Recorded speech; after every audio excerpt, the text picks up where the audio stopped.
Bonjour à tous, aujourd'hui je vais vous présenter une façon de référencer votre blog en utilisant les pages tags. C'est-à-dire vous entrez des mots-clés sur WordPress. Vous avez été nombreux à me demander de faire du contenu pour vous aider à référencer votre blog. Alors je vais vous présenter à travers cette vidéo une technique que très peu de gens utilisent, même les webmarketeurs les plus connus. Je ne vais pas citer de nom, c'est vraiment dommage qu'ils ne l'utilisent pas, donc profitez-en justement. L'idée, ce qu'il faut comprendre, c'est que quand vous publiez un article, vous allez viser de vous positionner sur un mot-clé précis. Alors ça peut être un mot-clé très court, comme par exemple, voilà, 2-3 mots, par exemple, je sais pas, changer de vie, ou alors ça va être un mot-clé un petit peu plus long, des mots-clés de la longue traîne, par exemple, comme gagner de l'argent sur Internet en écrivant des articles de blog. Vous voyez, tout de suite, les gens tapent nettement moins en volume des expressions qui sont aussi longues que ça. Il y a beaucoup moins de recherches mensuelles par les internautes sur ces types de requêtes de la longue traîne, mais au bout du compte, c'est quand même plus facile de se positionner en tête sur des mots-clés de la longue traîne, comme ça, c'est-à-dire qu'ils sont nettement moins recherchés, que de se positionner en tête sur des mots-clés hyper concurrentiels. Le principe des pages tags, la beauté de ce système-là, en fait, c'est que si vous écrivez un premier article, alors admettons que vous bloguiez, je sais pas, que vous soyez dans la thématique de la photo numérique. Alors, je suis pas un expert du tout en la matière, même si j'aime bien prendre des photos, c'est juste un exemple. Vous allez par exemple vouloir vous référencer sur le meilleur appareil réflexe, le meilleur appareil photo numérique réflexe. Vous allez peut-être écrire un premier article qui va traiter de ce sujet, puis un second, puis un troisième, assez régulièrement, c'est naturel, hein, si vous voulez bien vous positionner sur une requête dans Google, sur les moteurs de recherche en général, vous allez écrire régulièrement du contenu. Hormis cas exceptionnel où vous avez vraiment écrit un article qui est devenu viral, qui a vraiment explosé, c'est-à-dire que vous avez reçu, voilà, qu'il y a beaucoup de commentaires, mais qu'il y a surtout beaucoup de partages sur les réseaux sociaux, et encore plus beaucoup de liens entrants vers votre article, auquel cas c'est cet article-là qui arrivera le plus haut. Dans tout le reste des cas, si vous avez plusieurs articles que vous avez tagués, c'est-à-dire voilà, pour lesquels vous avez signifié sur WordPress que vous utilisiez le tag, donc ce que je disais, c'est-à-dire le meilleur appareil photo numérique réflexe, ou quelque chose comme ça. Voilà.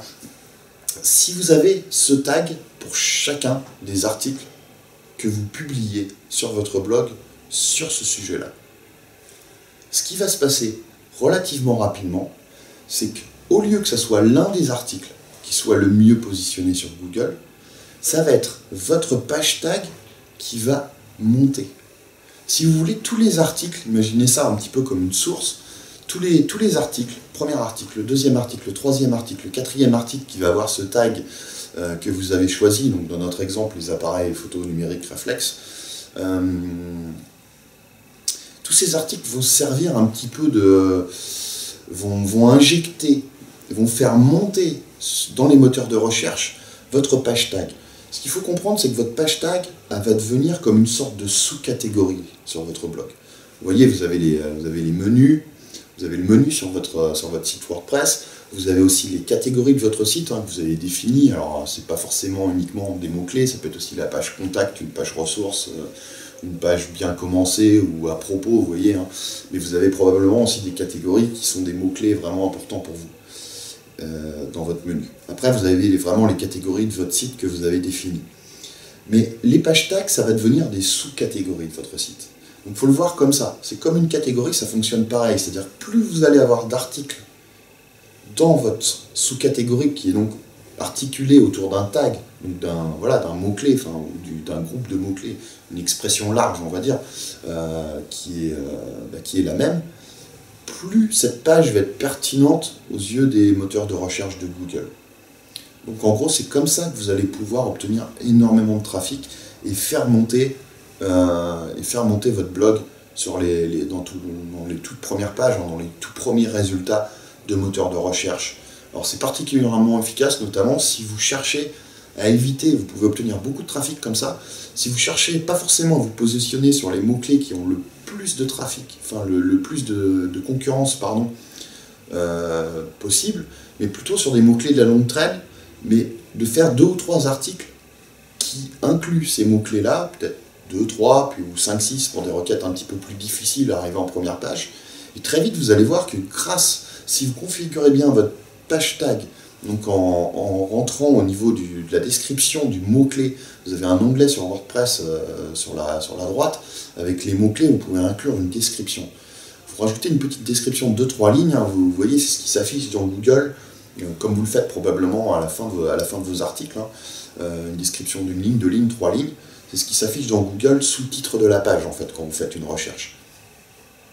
Plus vous allez optimiser ces pages tags, plus vous allez viser des requêtes donc, qui sont des groupes de mots-clés qui ne sont pas très concurrentiels, mais qui sont tout de même recherchés, vous allez très vite vous retrouver en tête, si vous publiez régulièrement et avec stratégie à ce niveau-là, vous allez vous retrouver en tête sur une expression, une autre, une autre, une autre.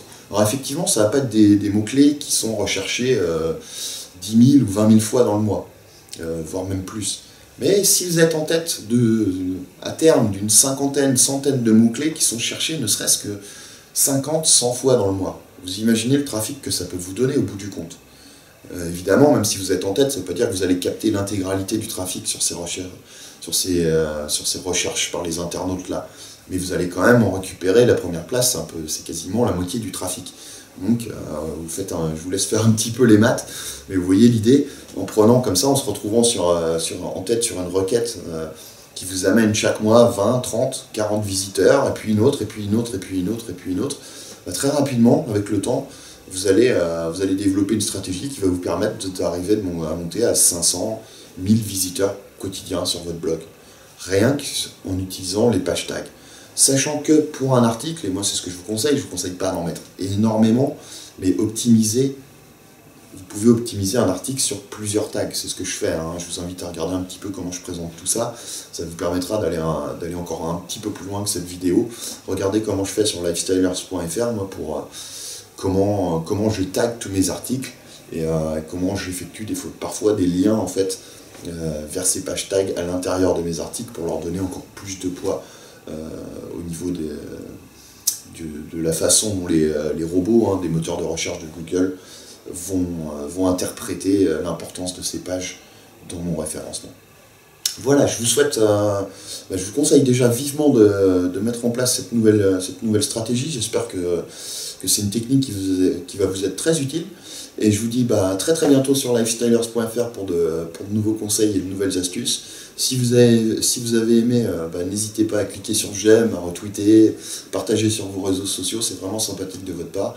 Et je vous dis à très très bientôt.